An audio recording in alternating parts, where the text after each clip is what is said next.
Hi, I'm Helen and this is Why Mums Don't Jump. Busting taboos about leaks and lumps after childbirth. All the stuff that happens to your pelvic floor that no one ever talks about. Incontinence, prolapse, pelvic pain, problems that affect millions of women, 1 in 3. I'm one of them. I have a prolapse. My pelvic organs fell out of place after the birth of my second child. And if you had told me back then that I would be speaking about this stuff out loud, I would have told you to give your head a wobble. Hi, welcome back. So much interest in the pessary episode last week. If you missed it, I had a pessary fitting for a cube, which was actually quite exciting. I haven't had the chance to try it as much as I'd like because I came on my period almost immediately, and then also kind of living on a building site right now, which is why I'm recording this in the back garden. Anyway, so I am wearing the pessary. I don't think I've quite got to grips with it yet, taking it in and out, getting it in the right place. Tracy Matthews, the physio who fitted it, found me out for being a bit complacent with my pelvic floor exercises. So I'm now following the programme she gave me. So I would say it's all a work in progress at the moment. We're about, it's just been a few days really. So I'm still really optimistic about it all, and I'll keep you posted. If you missed it, do check out the pessary Q&A that Tracy did on my Instagram stories. Loads of good stuff there. Today's episode then is something a bit different again. We're going to hear Niki's story. Now this is Niki Odogwu. She's a mum of 2 daughters. They're 10 and 7. She lives in London, and since childbirth she's had problems not just with the pelvic floor but also diastasis recti, or recti, I'm never sure, which, if you haven't heard of it, and I hadn't until a few years ago, is where the muscles that run down the middle of your stomach can separate during pregnancy. So often they'll go back to normal in the first few weeks after your baby's born, but for some people they don't. And that can impact your core and lead to back problems, even to a hernia, which is, as you'll hear, what happened to Niki. So I was trying to work out the relationship between diastasis recti and pelvic floor dysfunction, and it seems like it's really unclear. But the POGP, which is a specialist network of physios, says that incontinence and prolapse are also among the symptoms of diastasis recti. So it's definitely worth reading up on, and I'll put some more information in the show notes.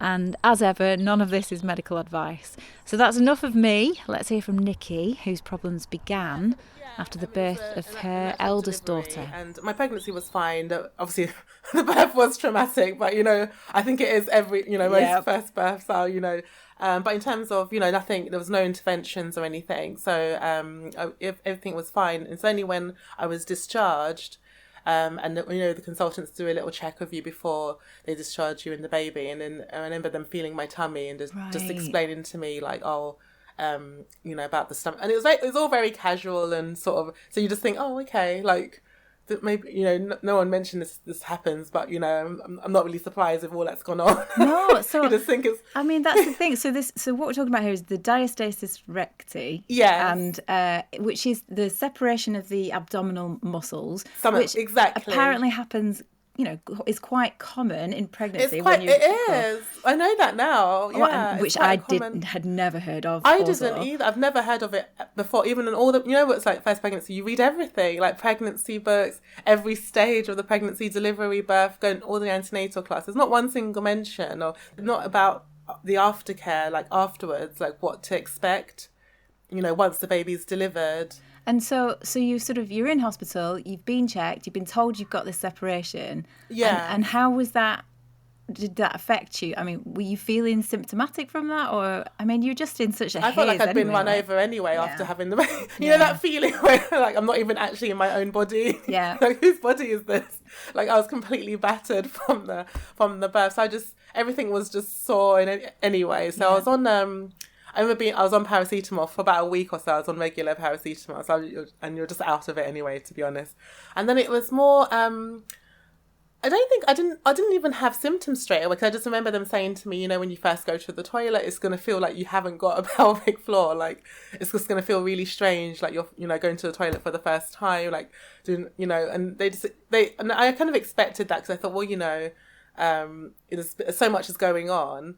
So I sort of expected that, and you know, I thought, okay, you know, in time, you just know that it's going to be like your whole body's just having to recover. Yes. And I still didn't quite understand when I was going to the physio. She did it. They put the fingers in the, you know, when they put the gap and they tell you. I can't remember how many. It was quite wide. I think it was at least 3 fingers at the time. Yeah, so they sort of press firmly on down the line of your abdomen to see exactly how big a gap. And I think I read that that a small gap is kind of fine within the quite realms standard, of normal, yes. But a larger gap where sometimes they can get like a kind of a few, you can put fingers, a few fingers. in mine was in that stage, and then that means you've got no core support really, and this is the problem, isn't it? This is what it is, yeah. And I didn't understand the connection with that and my core strength, like how it all ties in, the pelvic floor, the core. And so it was just like, and at that time you're just literally just going by whatever they tell you, and you just think, okay, I'll just do these exercises and everything will go back to normal. And then every time I'd be trying to feel where my gap is, and I was doing it as best as I could, but you know, sometimes I would do the exercises and then I just might forget. I was like, oh, am I doing it right? I wasn't quite sure if I was doing it right when I was at home. Yeah. And so I was trying to do it regularly. I think I had about 3 or 4 sessions. And then after that, you're sort of left to your own device, and you're supposed to obviously keep it up. Mm-hmm. But then you don't really know how long you're supposed to do it for. Then after, you know, maybe after a year or so, you're just like, I felt like I didn't see any improvement. Like it closed a little bit, but I didn't feel like I thought I'd just go back to normal, to be honest. I didn't realise it was just going to actually be a thing that, you know, it's going to be there. I think for a lot of women it does just go back to normal. So I don't think, you know, I think you would think that. Yes, it does. Yeah. And in my case it didn't, because what started to happen, I started to develop back problems. So that was actually my initial symptoms first. Like obviously the gap was there and everything, but it was more the fact that my back just always felt like it was on the verge of just like I was going to just pull my muscle, like my lower back. I'd get a lower back ache. And then you're constantly, you know, lifting the baby, and I wasn't aware of my movement. I didn't learn, you know, they didn't tell you about things like that either, like the way you're moving, the way you're carrying the baby, like it all affects you need core strength to do things like that. So you're constantly, you know, lifting, and then it was my back was just getting worse and worse. And that's what actually made me, it was the back problems that made me seek out, like going online just to find out, you know, what's going on. And you know, I just put in details that, you know, after pregnancy, back pain, lower back pain after pregnancy, and then obviously I started to piece together what was happening. Dr. Google. And yes, and then when I actually that's when I found out what the term was, that it was diastasis recti, because it gives you a description. And I was just like, oh, that's what it was that I had, because they didn't actually say that. So, you know, when they normally tell you, oh, this is what you had, then you go home and you research it. Yeah. It was more just like you just got a gap. They explained it obviously in the layman's terms, but they didn't put a condition to it. Yeah. Like the way they said it was like, oh, this is just what happened. Yeah. But they don't give you instances, oh, this is really common. It's just like, oh, this is just what's happening. And you just accept it. You're just like, oh, okay. I'll do these exercises like they said, and hopefully that'll be fine. And then I just started taking notice and reading everything. But then again, you know, when you've got a young baby as well, you're sort of half in it. You're not quite, you know, fully. It's just a lot to get your head around. I didn't really focus on it. I was aware of it, but and then obviously the things like the you know, when you're on the trampoline and just your core's so weak, like I would just be like, you know, I find myself like wetting myself just like by doing things like jumping, or like if I'm coughing. You know, like anything that's causing any pressure there, I could just feel, you know, I would just basically like wet myself, you know, and it was so embarrassing. So obviously this is at the same time as you had the diastasis recti.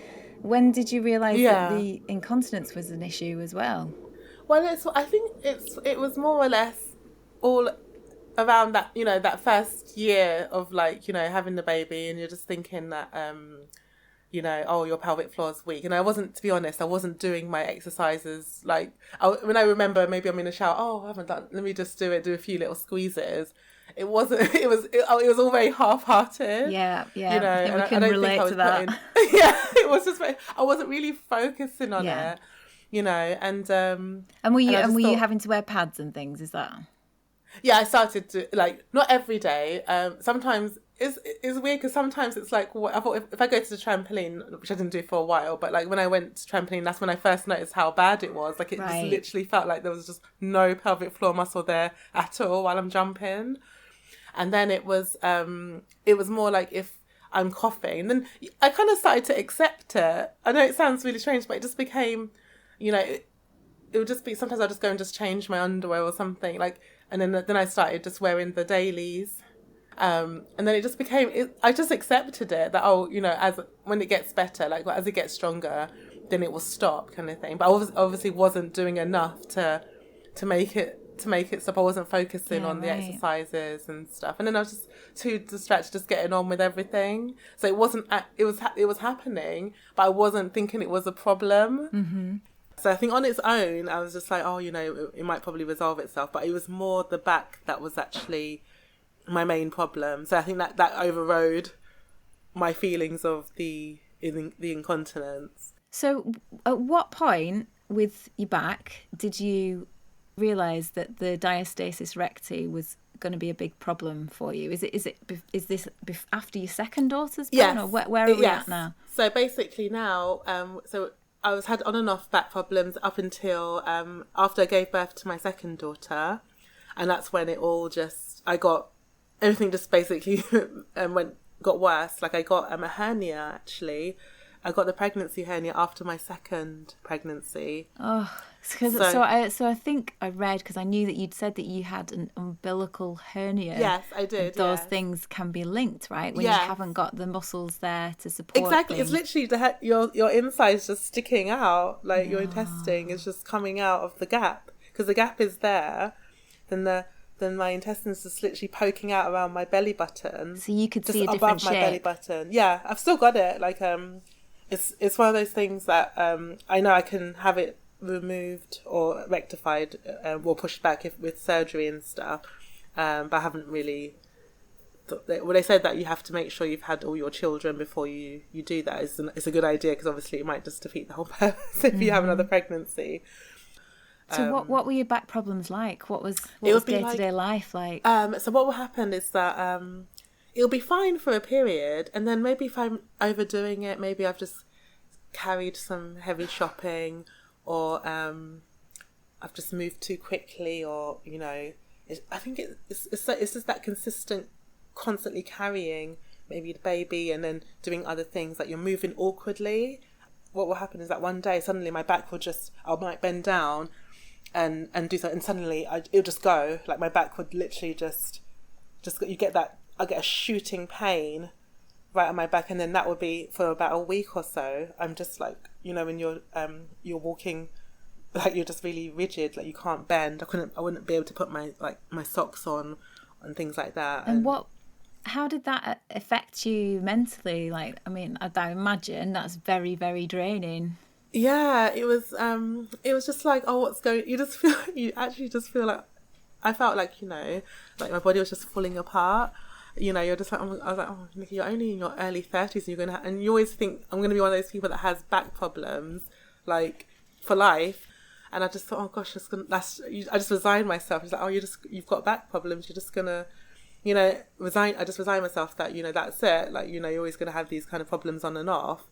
And, but at the same time, what was really worrying me was the fact that, you know, when I couldn't look after the little, like the girls, you know, because of course, there were times I'd be, you know, just changing nappies. I'd have to be crawling around on the floor, and I couldn't, you know, normally might be on the sofa or I'd have to just do everything on the floor, and it would just be so painful and uncomfortable, you know, and you know, you're on pain, and I'd be just taking painkillers.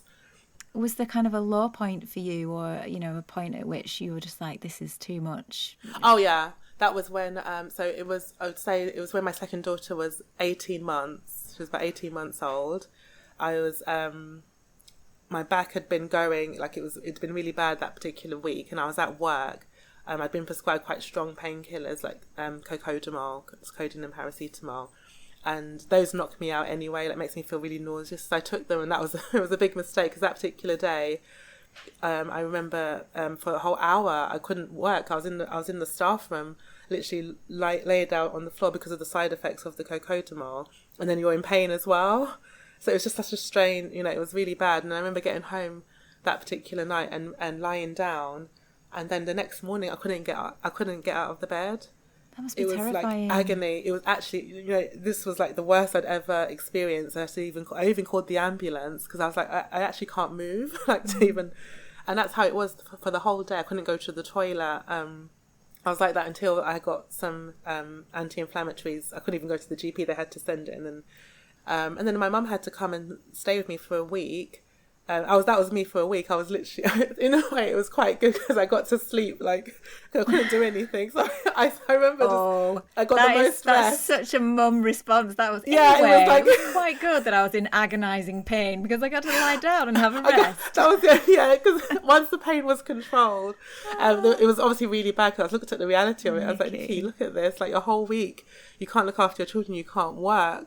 And that's when I just knew that this is like, this, I need to do something. And that's what prompted me to really, I was like, no, Niki, it was really scary. And then that's when I really went, you know, to look for the osteopath and get treatment. And during that process of having my treatments, that's when I was really looking into diastasis recti. I was like, I'm going to fix it. Like, I can't go on like this, you know. I thought me just leaving it, thinking it was all going to heal on its own, it's not going to happen. So yeah, so that was a turning point that time. And so tell me what happened from there then. You were obviously, had you been seeing somebody regularly about diastasis recti? No, up until that point I hadn't. So I just had this, even after my second birth, I had physio again.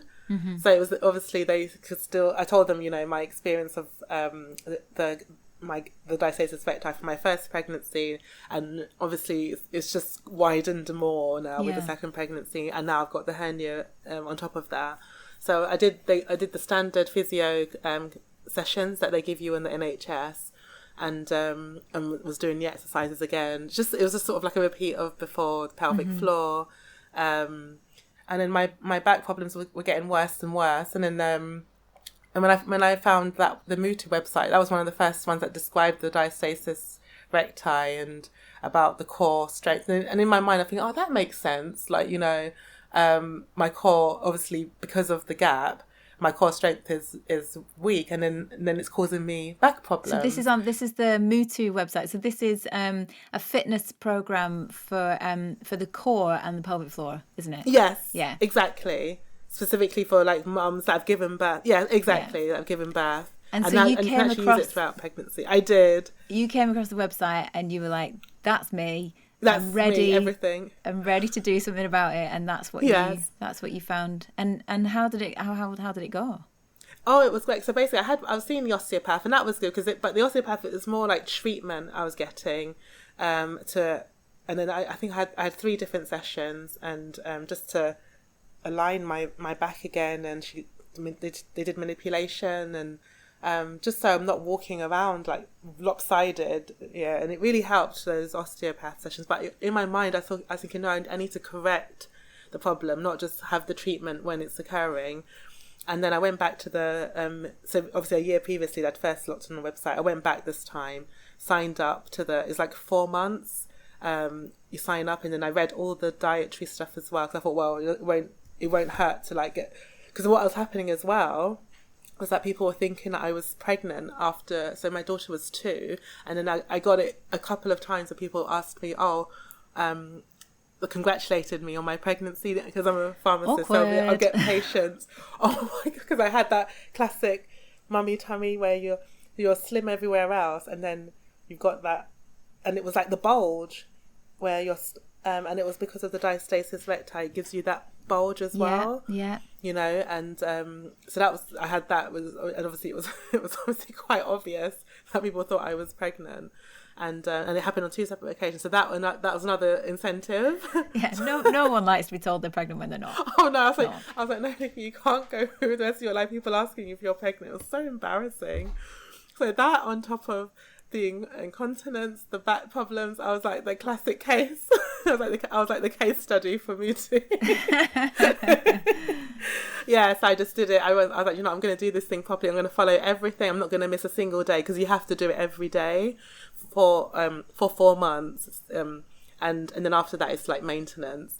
And if you were to describe like the sorts of exercises that they are, what sort of things does it look like? So there's lots of stretches, lots of squats, and then the actual focus on the pelvic floor and the core together, because they work together. Like, so the core and the pelvic floor, you're doing those exercises, and they're helping both. But I did the whole program, the intensive, the core, everything, and then and after that, I was so amazed at the difference. Like, I felt like I'd gone back to how I was, like, Yes. I didn't have that mummy tummy anymore. And most importantly, my back had, in that 4-month period, I didn't have any problems with my back. And then I just thought, after that, I was thinking, I was just continued doing the core exercises as a maintenance. So I just try and do it like in the mornings. It was a bit hard in the beginning, but what I noticed, that when I didn't do it, and I'd start to feel like a little backache and things, and I'm like, oh, Niki, you haven't been doing your core. I just knew what it was. So I realised with the Mutu, it's not something you just do like 4 months and then it's better. It's just something I know. I've accepted that I have to do it for life, really. Yeah. Yeah. Because, I mean, if you think about it, like, it's 10 years now since you're 10, nearly 10? 10 years. It's 10 years. Yeah, so I'm 40 now. So I had my first daughter when I was 30. So that's a long time to have been going through all of this. I mean, where do you feel like you're at with it all now? How are you? So now I feel completely in control I know exactly what my body's doing. I'm not perfect. Like, I aim to do my Mutu exercises every morning, but I don't always manage it. But I try and do, at least a few. But I've become more, in terms of fitness and health and fitness, I'm definitely much more progressive than I was back then.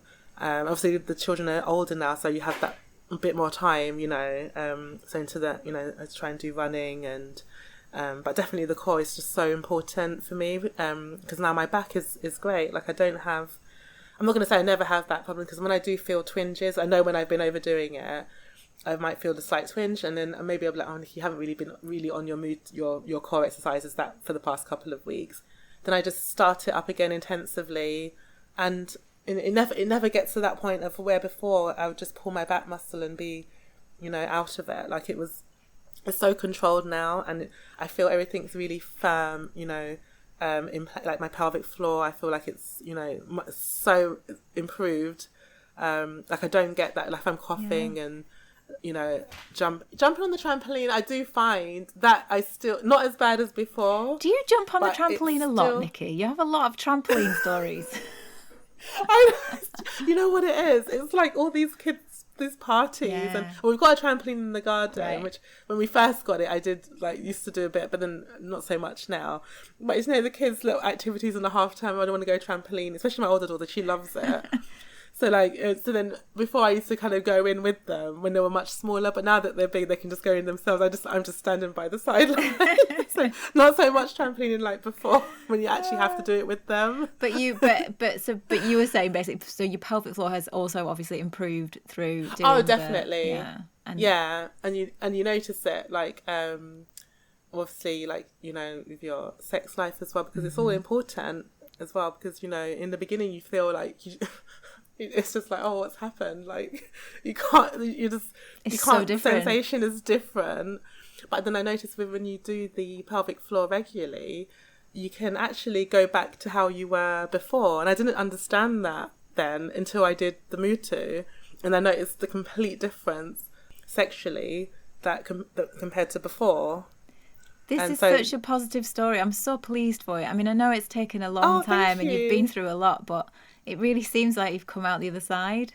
Oh, no, definitely. And I wish I knew now, like, knew then what I know now, like, knowing exactly, what, because now if I was to have another baby, I would straight away, I would be doing those exercises throughout the pregnancy, and I would do those exercises continuously, and really, because I know about it now, I know exactly how it helps. And so it's been such a learning curve, but I feel so confident now. I wouldn't worry. Like, I remember being so anxious with the second pregnancy, thinking, oh gosh, like, it's just going to get worse. And and I didn't even expect to get the hernia, and that was like thrown in, and you're just like, oh god, I didn't even know about that either. I didn't know about umbilical hernias until yeah. Well, that's the difference. Knowledge is everything, isn't it? Yeah, exactly. And I talked to my friends about it, and I just realised, you know what, like, and we all said the same thing. It's like, oh, we just suffer in silence as women. We feel that when you have a baby, you feel like you can't complain. Like, you know, oh, you know, you got this baby, and it's all about the baby. So it's like we're just suffering, sleep deprived, like all like, you know. But it's always just about the baby. But it's that we don't focus on ourselves and our own care. Really, it's like we don't matter, like, you know. And I think we need, as women, we need to get out of that mindset and just to stop feeling like by looking after ourselves that we're being selfish mums, we're taking away what we should be putting everything into the children, and this is the price you pay for having children, kind of thing. It shouldn't be like that, because when you think about it, you know, I started to feel like really old before your time, you know, when all these things, when you're falling apart, you're just like, you just feel like that's it, like you're done as a woman. This is how I felt. I was in my early 30s then, and I was like, oh, Niki, it's just downhill from now, you know. Mm-hmm. It's like you just become invisible. I mean, during that time, it's quite isolating anyway when you first had a baby, but then you got all these other problems as well, and you're just like literally suffering in silence, and you're just thinking, and you're not even talking about it, so you're not even sure like if anyone else is going through the same, because we don't talk about our experiences of after having babies. We all kind of thought, oh yeah, the birth was awful and stuff, and then after that it's just sort of we don't really talk about anything else that we all go through. This is it. I love what you've just said. Like I couldn't have said it better myself. I agree completely, and I just think like the more conversations like this that we have, like hopefully the more you know, we can give people the knowledge and just make them feel less alone, and know how to go and find new resources and help ease the confusion and all of those things. No, definitely. And I think also it's, you know, lots of things have been highlighted with maternity services, and I just think something like this, women being informed about it beforehand, you know, it would go such a long way, because we get told about everything else. You know, they tell you about, you know, they bang on about the breastfeeding and everything. I say, why not about self-care, for the woman?